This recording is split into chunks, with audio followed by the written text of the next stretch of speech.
had this beautiful Asian woman that was teaching me crypto. Next thing I know, I'm broke. Can you help me? They make the contact, develop trust, and then they fatten you up like a pig, and then they butcher you. And if you train the generative AI on garbage, it's going to spit garbage out. If you want to ruin the Zuck, stop letting him run his app on your platform, because it is Apple's devices, and they run a tight ship over there. You're listening to the Ransomware Rewind, where we break down the latest cyber threats, data breaches, and security solutions that matter to you and your business. Stay secure. Stay informed. Enjoy the show. David, I know you're a professor. You have a consulting company. I'd like you to just go ahead and introduce yourself. Tell us about you and what you do and why you do it. My goal in life is to help reduce the percentage of product failures worldwide, which about 35% of all new products that go through research and development and are introduced fail in the marketplace, which represents a waste of about $1 trillion a year.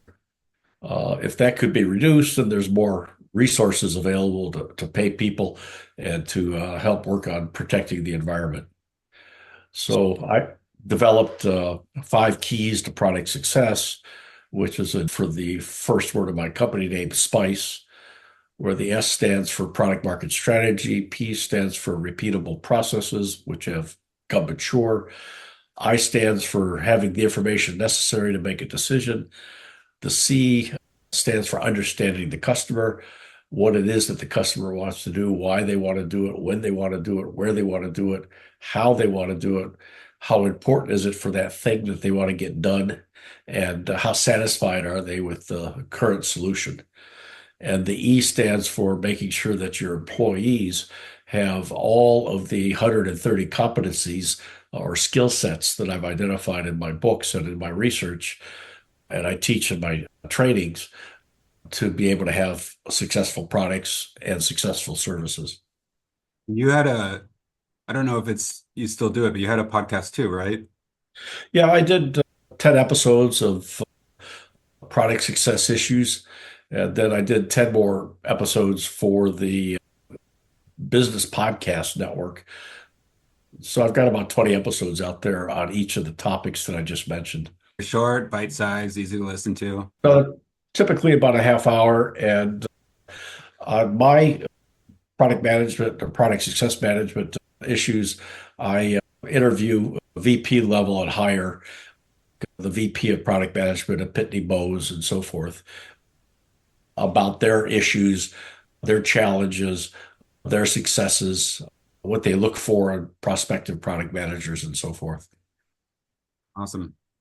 I had a person that connected with me on LinkedIn, which is very unusual because I know the scams going on with you get a text message and someone says, "Hey," or "Or do you want to play golf tomorrow?" Or "I found you in my address book and where did we meet?" That kind of thing. That's a typical lead on from a text message. But this was a person that was in financial services on LinkedIn and connected with me and said that they wanted to learn more about product management. That's sophisticated. Yeah, so they're essentially asking for some mentoring. And generally, I'm a sucker to try to help people. And I got sucked into that discussion over a number of months. Then they said that they had an uncle that runs a bank up in Seattle, a branch manager, and he's got a bunch of analysts in China, and they could predict spot gold prices. And I've had friends tell me you should invest in gold, and I've never really pulled the trigger to do that because I thought it was somewhat speculative. But the scam artists convinced me by saying that they can help me trade in spot gold and sent me to a website called firephoenixfx.com. Oh, And you go there and you can open up a trial account and you can bet on opening and closing prices or something like that. Mhm. And allegedly, this scammer's uncle could tell me ahead of time at what time and day, if I get on and I trade, buy spot gold and sell spot gold, I can make money. And then, That's really sophisticated. Not to talk over you, but first of all, it wasn't crypto, it was gold. And then they mentioned people in your own area. They mentioned something that you're interested in with the, because you're obviously very passionate about the product development and product life cycle. They had to do their research. It wasn't random. Their situation is unique in that they didn't mention the crypto and then say, "Hey, Hanson, give me your wallet." This took time and effort. Yeah, and they suggested that they were based in Hong Kong or in England. It wasn't really clear to me. And I did background searches on all this, and everything came up clean. So I wasn't able to spot the scam. And what they did is, after I made my first purchase of spot gold, the way money was transferred was through crypto, which I've since have learned the reason they wanted that is you can't trace it. Right. So I would send money to Coinbase or Kraken from my bank, Bank of America, or Chase Bank, and they in turn, Kraken or Coinbase would transfer it to Fire Phoenix. And with my account at Fire Phoenix, I would then do the trades. And then very early in the scam, they wanted to prove to me that I could get my money out. So I forget, I put in, I don't know, 20, 30, and I was able to very easily take out. So what my plan was, if I put in, say, 100,000, I would take 100,000 out, and any profits that were left over, that's what I would use for trading spot gold and make profits off of that. So I forget the exact numbers because it's been over a year ago. So I got up there maybe to $1 million, and this uncle banker kept telling my scam artists that I couldn't trade unless I got above a certain financial threshold.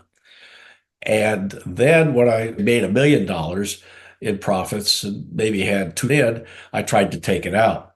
And they said, no, you can't take it out until you pay your taxes, which was 23% of my profits, and that my account had been frozen by the tax collector in England. And I tried to find the tax collector in England. I forget the name of our equivalent to the Internal Revenue Service there. King Henry the Fourth.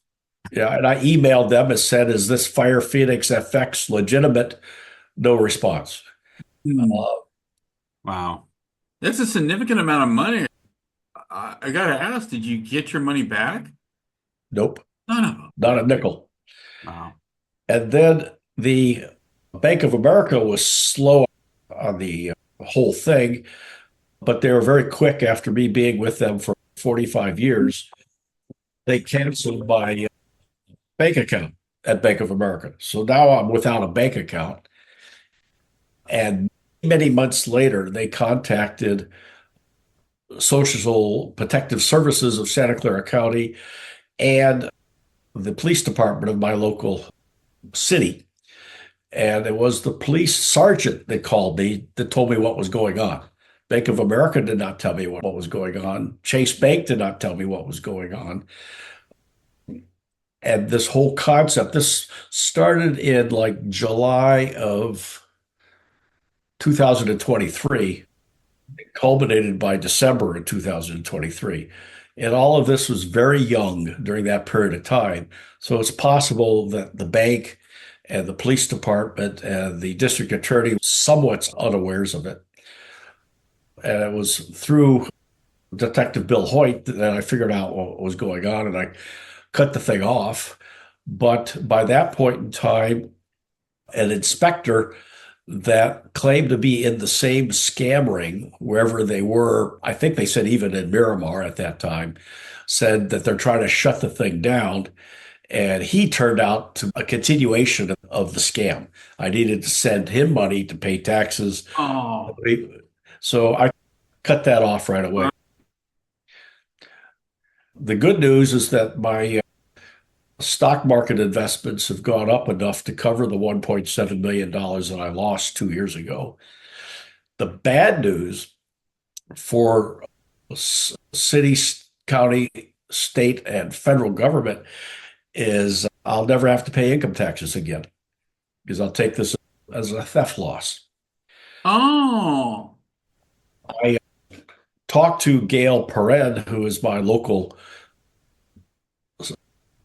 assemblywoman in California, because the social services guy that I met with, who hadn't heard this level of detail, he says there were several other people that are very wealthy in the Saratoga, Los Gatos, San Jose area that were victims of similar scams. But he does not have the resources he needs to get the full job done, and hopes, and I said, if I can, persuade the Santa Clara County supervisors and the federal government to spend some resources. And I explained to Gail, the governments are losing more money as a result of these thefts, and they really should be spending some resources on that's shutting it down. not to talk over, but that's a very valid point. It sounds like a Tom Clancy novel. This is fascinating. And I really like your point about the state and the federal government's losing. They're losing money. If you want to talk about something that's going to get their attention, it's like calling 911 and saying, hey, armed citizen response. So I got to follow it up with, did they ever follow up with you and put any laws in place? Because No. you did have a financial loss in the seven figures, so you can deduct that. There's nothing that says otherwise. So Yeah, I'm I've like, oh not shit. heard back from Gail or for anybody else that I've contacted. Wow. But just the other day, a lady by the name of, let me see if I can get her name here. I'll search for it while I'm talking with you, who was with the Santa Clara County District Attorney's Office. She retired and she started a business called Operation Shamrock in late 2023, about the same time that I was getting scammed. And I forget her name off the top of my head, but I just connected with her on LinkedIn. And she's holding a conference here in Silicon Valley with 180 law enforcement agencies around the country, around the world, to collaborate with each other to try to shut this thing down. It really boils down to several key points of pressure. One is pressure on the Chinese government, Laos, and Cambodia and Thailand to raid these slave scam activities in Myanmar and shut them down there. They are reaping trillions of dollars a year. It's huge. They built huge dormitories there, torture their people to scam other people, and they're Bad work conditions, right? yeah, horrible living conditions, and they're enslaved. Yeah.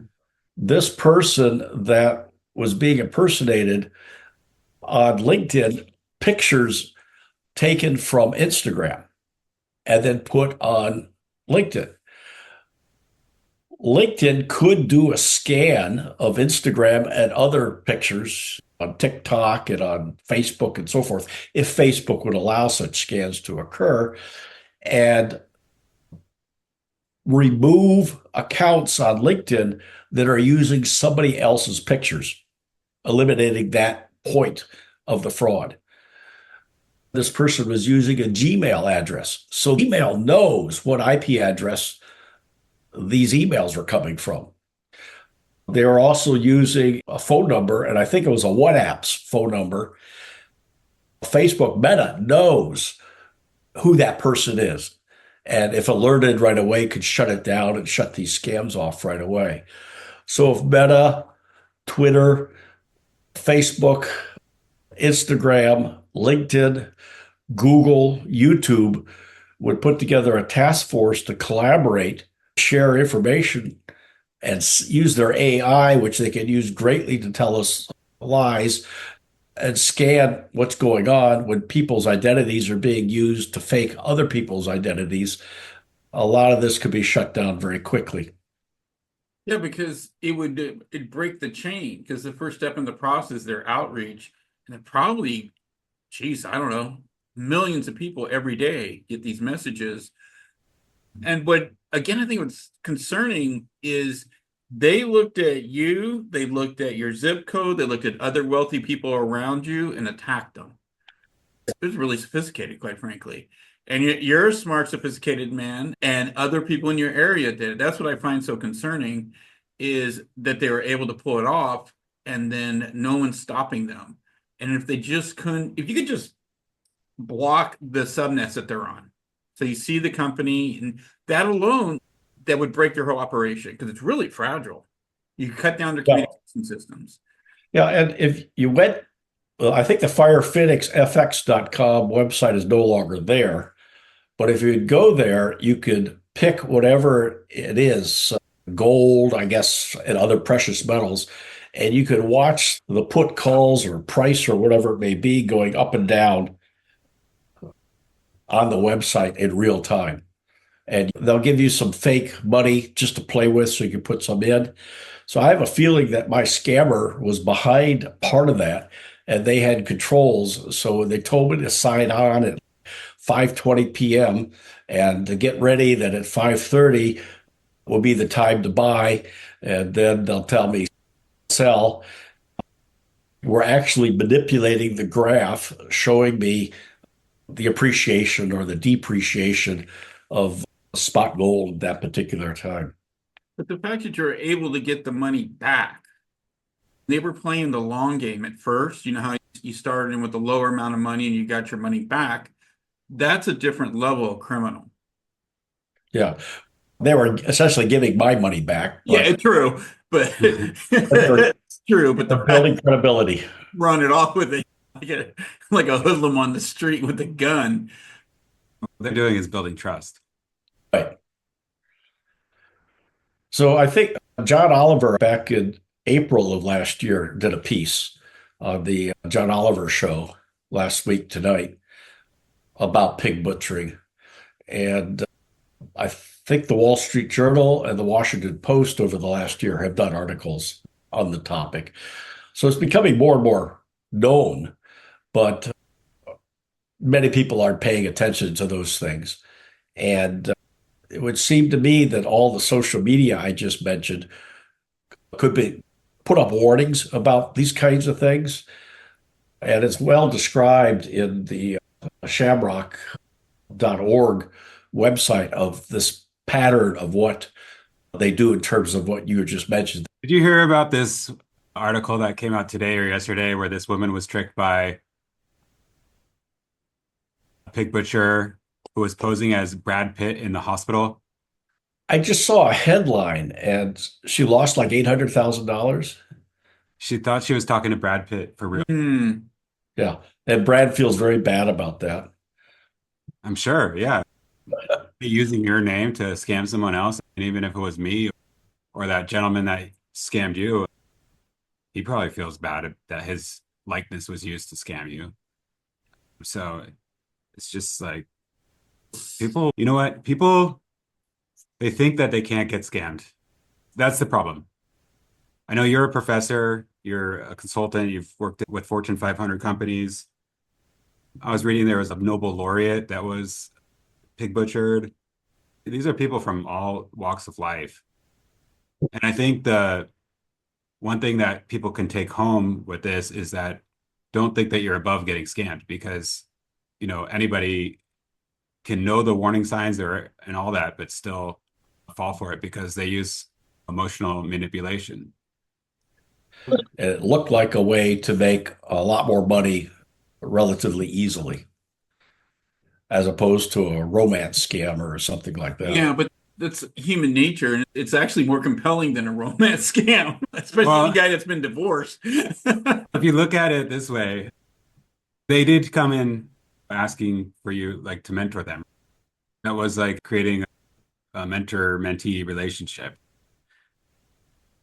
These are some of the signs, so I'll read them out to you, and if any of these ring a bell for emotional manipulation. They ask you about your finances. A little bit. They Because learned about my finances based upon money that I would transfer to Fire Phoenix. And Right. that told them whether I had the money or not. Um, they encourage you to do more with your life. Is that not something like you're happy, like you could make a Yeah. lot of money? Yeah. They ask you personal questions. Sometimes this is more geared towards like your love life. If it's they meet you on dating sites and that kind of emotional manipulation. No.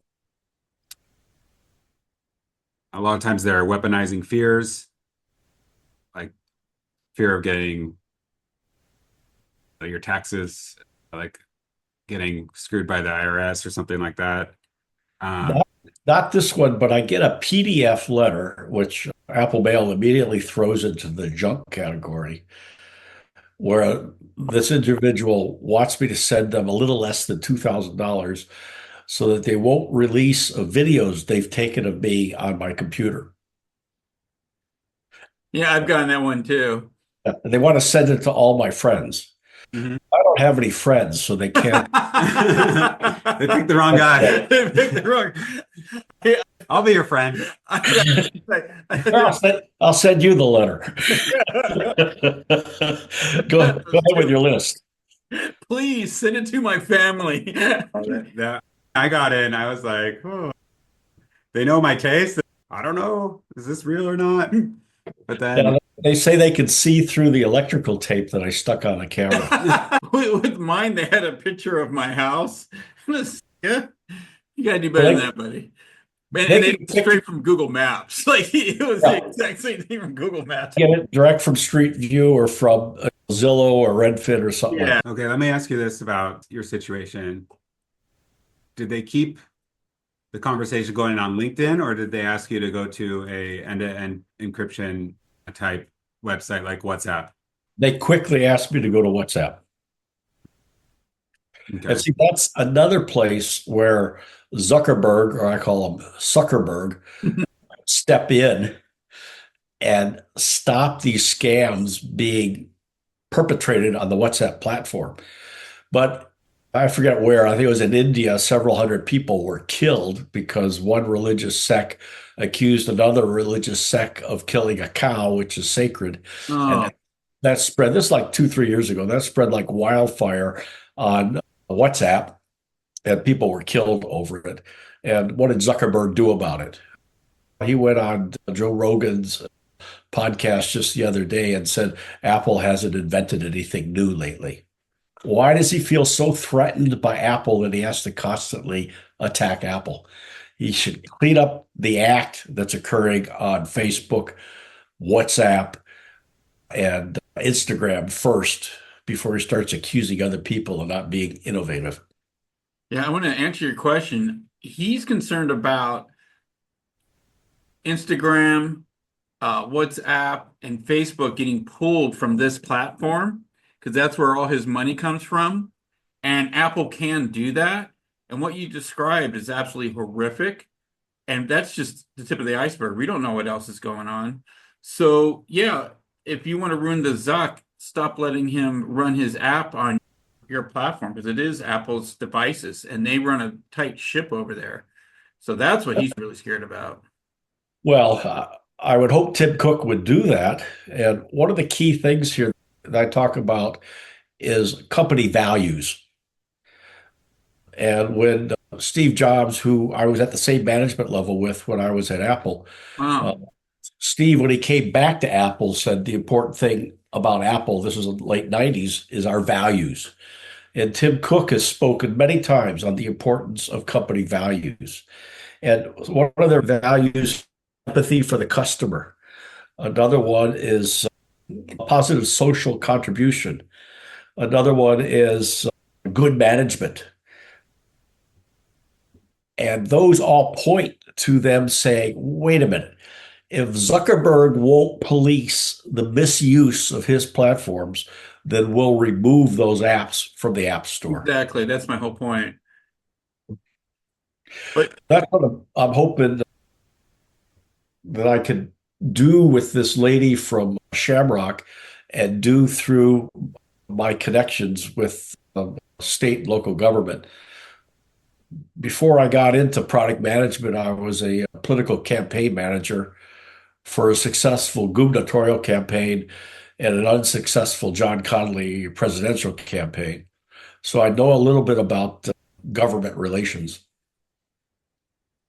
Yeah, this is a big problem. In 2023, 5 billion in losses were reported, but they think the actual is 30 to 50 billion in losses due to pig butchering. And I've seen numbers up to 75 billion being cited. Yeah, it's a terribly embarrassing thing for someone to have to come out and say, I was stupid. It's human nature. No one wants to be a fool. Yeah.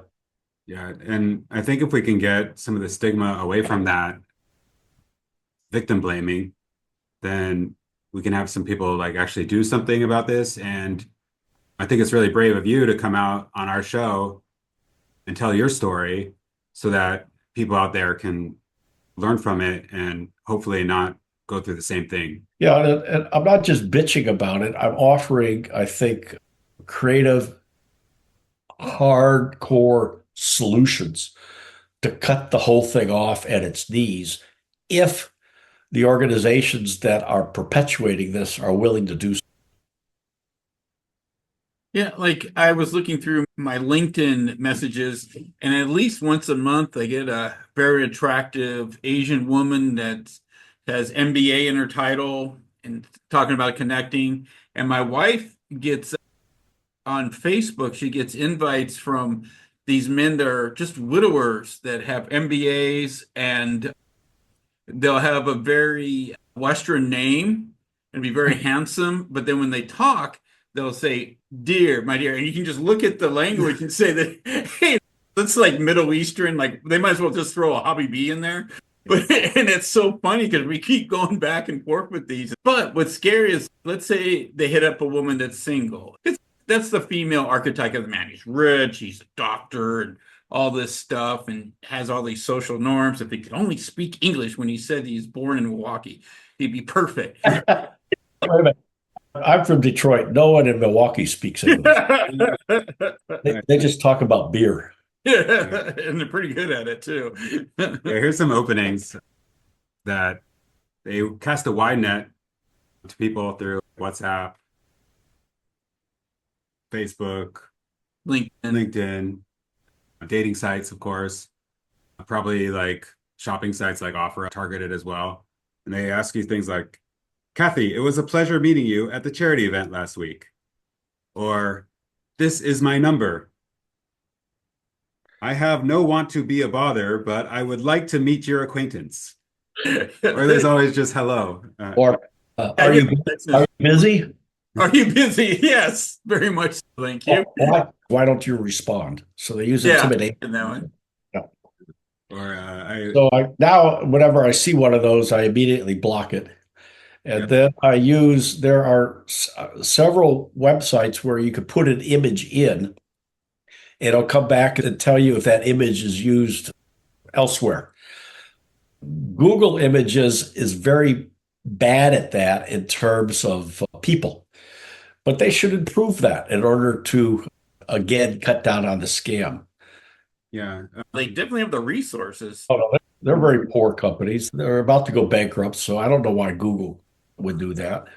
Are they? Better take my. And it's not like they don't have any data centers. It's not like they don't know anything about AI or databases. Yeah, they got enough AI.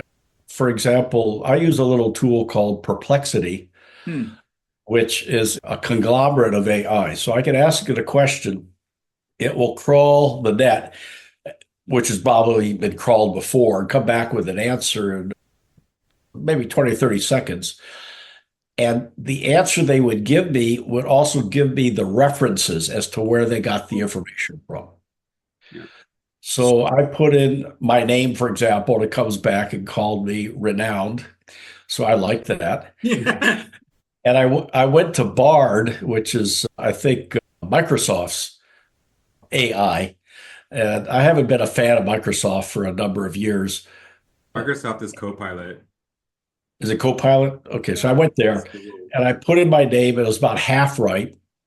said I worked at Sun Microsystems. I never did. I used to sell their workstations and a couple of other things. And then I put in the name of my business partner at the time, and it came back and said he had a MBA from Harvard and went to MIT, and the guy never graduated from college.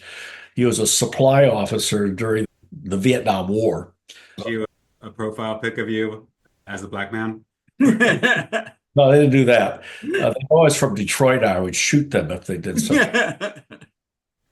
So that's the way I test these AIs. And if you train the generative AI on garbage, it's going to spit garbage out.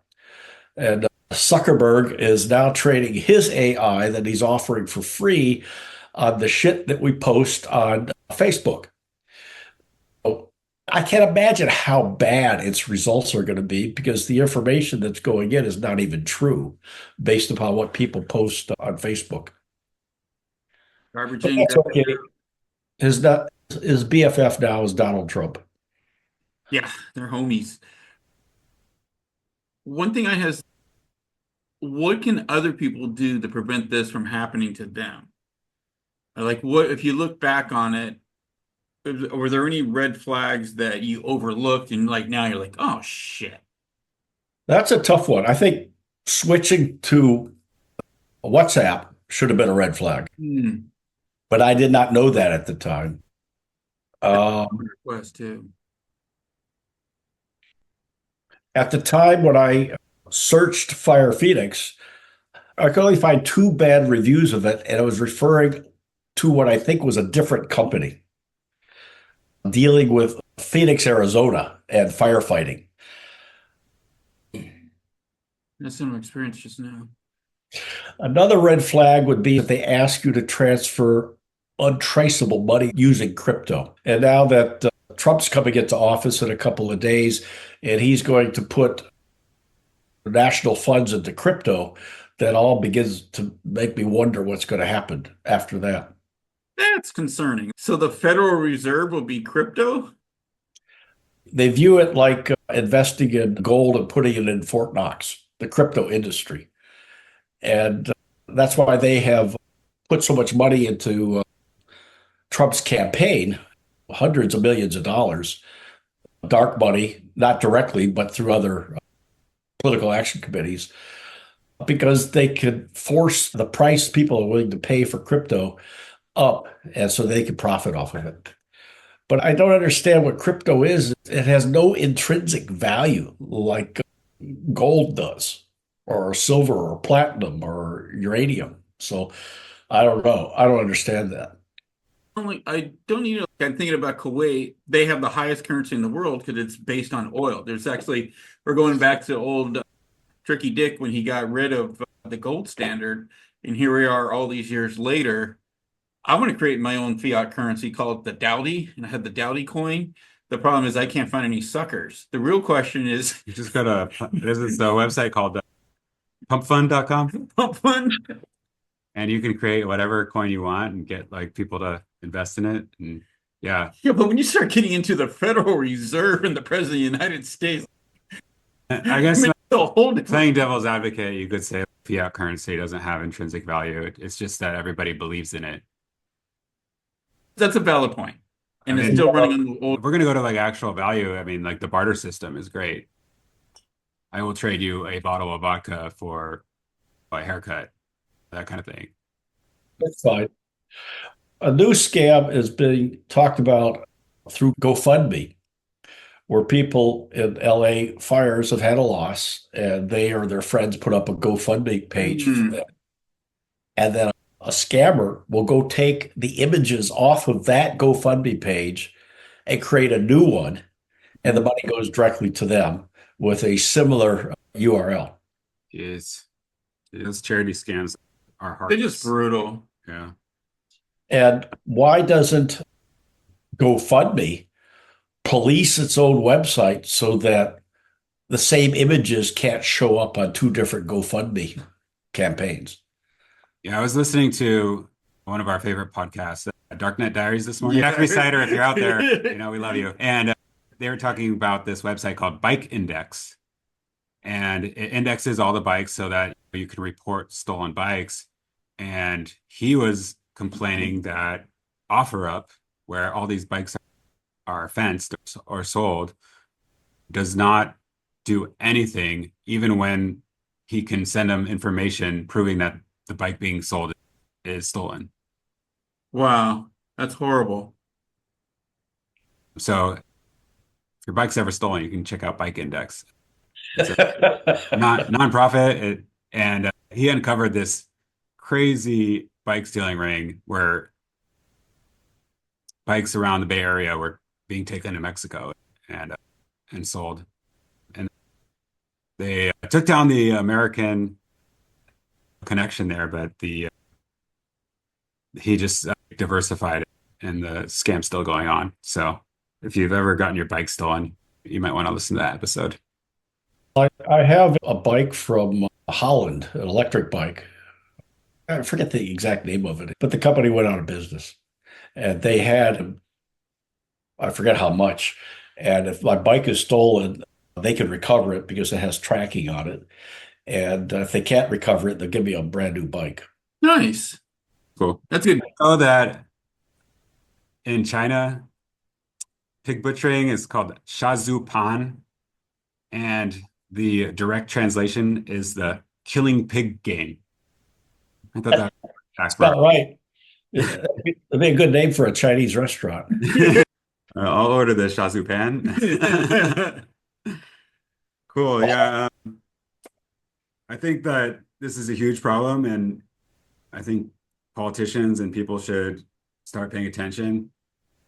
The biggest pig butchering scam that I found was a CEO of a Kansas bank that embezzled $47 million in order to secure his crypto, and the entire bank went bankrupt because of this CEO. Yeah, I heard about that. Ouch. Yeah, it was back in 2023. They're going after professionals, people that, anyone really, they're casting that huge net. They're probably using AI to send these first messages, right? Like the hello or whatever. And then it's going to like some call center dormitory compound where people are on computers with AK-47s to their head. And it's just like, how do we stop this? I didn't mention, but early in the chats with my scammer, we had a sort of a Facebook call, I think on WhatsApp. And I found out later what they did is they used AI and their images, which they stole from Instagram, and were able to have a conversation just like we're having now. And they look very real. Yeah, so they used a deep fake. Yeah. Yeah.